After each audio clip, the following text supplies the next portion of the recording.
Y'all know that I have been thinking and fighting Ticketmaster all year and have not gone to any concerts. And I want to give a little breakdown of why this is triggering to me in my 20-year history of advocacy.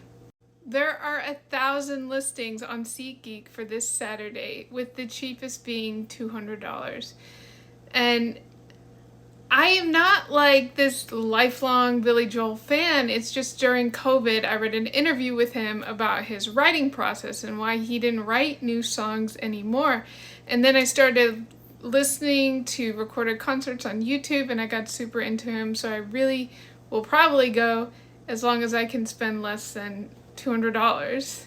All right, Vivid Seats is a little better, but let me tell you why Ticketmaster is like the most important social issue of our time, because there's more consensus than there will ever be on any issue ever in the history of America, probably. I can't decide if I want to walk through the history of the music industry or the war in Iraq with you first. Millennials, elder millennials specifically, I am a zennial, give themselves way too much credit for being so much better than boomers. Does this look like Y2K fashion to you? Why does youth culture costumes from the 60s look like that?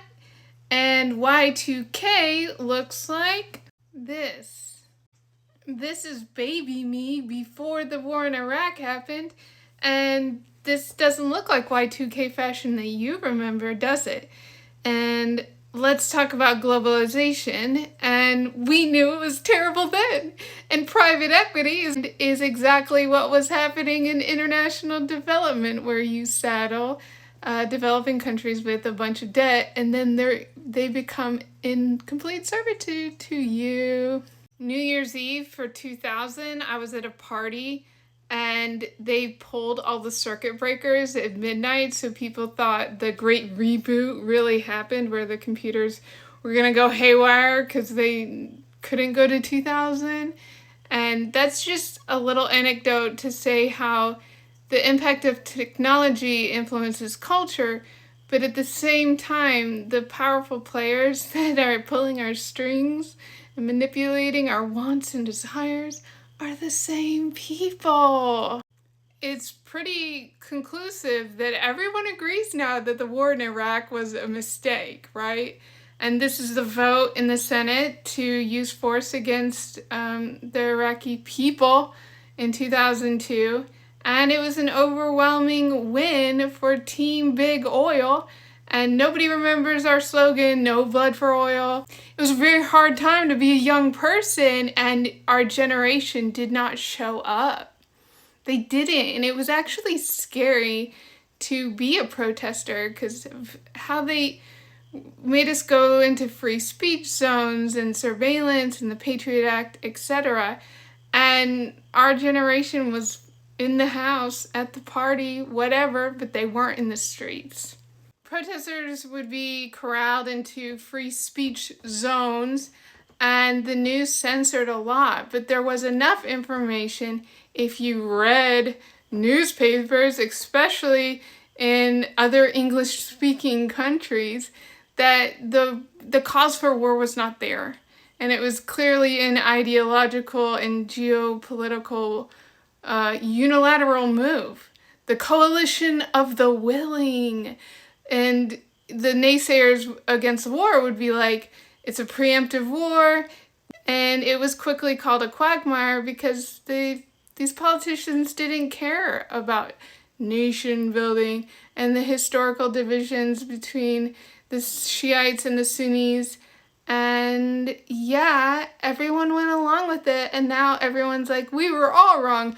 I wasn't, and lots of other people weren't either, so people are like rewriting history. So let me serve it up to the boomers, because at least they showed up. Donald Rumsfeld, Secretary of Defense under George W. Bush. Saddam Hussein, President Dictator of Iraq, 1980s. U.S. is supporting Iraq's government in fighting Iran. We saw this photo all the time if you were paying attention, because it was so clear. You can't be wishy-washy about what people you are willing to kill, because you shouldn't be killing anybody. Iraq, Afghanistan, Iran. McCain even went viral at one point during this era for singing "Bomb, Bomb, Bomb, Bomb, Bomb, Iran." We lost all our memes when MySpace died. I know you're like, what the hell does this have to do with the music industry? It has to do with music fans. There was a concerted effort in the 60s to quell the burgeoning civil rights movement. So many things that we fight for today were paused by what they did to disrupt the advocates and rights leaders and anti-war protesters and environmentalists, etc., and yada yada, in the 1960s, and that they eliminated it. And I'm seeing so many of those tactics used currently in online social movement communities, not necessarily done by the government, but potentially done by corporate intelligence networks. I don't know. So what once was radical was quickly turned into hedonism, debauchery, sex, drugs, and rock and roll. And a lot of rock and roll lost its edge, although they maintained underground music scenes, etc. But what we have to know is that from the very beginning, the music industry was controlled by organized crime. Those networks and regional territories were already set up when the concert touring scene became a thing in the 1960s after the explosion of the Beatles. When it comes down to it, the live entertainment industry has always been a monopoly, at least a federation of regional monopolies. Oh, and by the way, Blytham is the concert booking agency that ran across 6 states in the Midwest in the 60s to the early 70s. And that's where Irving Azoff got his start as a college student. And he would be the CEO of Ticketmaster starting in 2008, and then of Live Nation after the 2010 merger. Connected, y'all. Conspiracy theories always go a little too far. What I will say is, the disintegration of organized crime in America was actually just integration into the corporate world. Why do you think that labor union power decreased when it was demafiatized? It's because the mafia bosses were in with the politicians and the corporations, and they were all working together as a front. Not that it wasn't good for workers, but it will be much better. Why did Nixon pardon Jimmy Hoffa? There's so much I leave out because I don't want to lose you. Don't believe the lies that try to divide us. Don't we want to agree on something? I think Ticketmaster is a great opportunity to bring people together. Don't forget, the music industry will lie to you. They told you that millennials killed the music industry because no one buys CDs anymore because they were all downloading it on Napster and LimeWire, when really part of the reason people stole so much music is because it was so expensive, because all the companies got together and price rigged CDs. They got sued by 40 plus states for their abuse of their monopoly power under antitrust laws. I mean, when I was in high school, I might have had 15 CDs. One last thought on Y2K.